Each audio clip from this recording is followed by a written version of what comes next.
కీళ్ల నొప్పులు మరియు మోకాళ్ల నొప్పులు చాలా మందికి సాధారణ సమస్యగా మారిపోయాయి. వయసు పెరిగే కొద్దీ కాల్షియం లోపం, జీవనశైలి మార్పులు, బరువు పెరగడం వంటి కారణాలతో ఈ సమస్యలు ఎక్కువవుతాయి. అయితే కొన్ని సహజమైన చిట్కాలు పాటిస్తే దీన్ని చాలా వరకు నియంత్రించవచ్చు. ఇప్పుడు ఆ 3 అద్భుతమైన చిట్కాలను పూర్తి వివరంగా చూద్దాం కింద. చిట్కా 1. ఆహారంలో సరైన పోషకాలు తీసుకోవడం. కీళ్ల బలానికి సరైన ఆహారం చాలా ముఖ్యం. తినాల్సినవి: కాల్షియం ఎక్కువగా ఉండే ఆహారం, పాలు, పెరుగు, పన్నీర్. విటమిన్ డి, సూర్యరశ్మి ద్వారా. ఆకుకూరలు, పాలకూర, గోంగూర. డ్రై ఫ్రూట్స్, బాదం, వాల్నట్స్. చేపలు, ఒమేగా-3 కోసం. ఎలా ఉపయోగపడుతుంది? ఎముకలు బలపడతాయి, కీళ్ల మధ్య కార్టిలేజ్ క్షీణత తగ్గుతుంది. చిట్కా 2. రోజూ వ్యాయామం మరియు స్ట్రెచ్చింగ్ చెయ్యడం.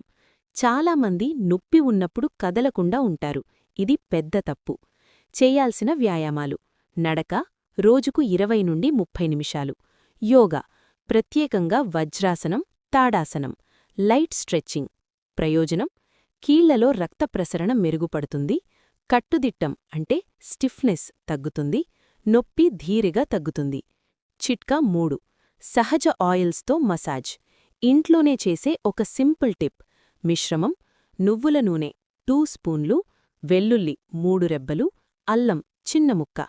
తయారీ విధానం: నూనెను వేడిచేసి అందులో వెల్లుల్లి మరియు అల్లం వేసి కొంచెం వేడి చేయాలి.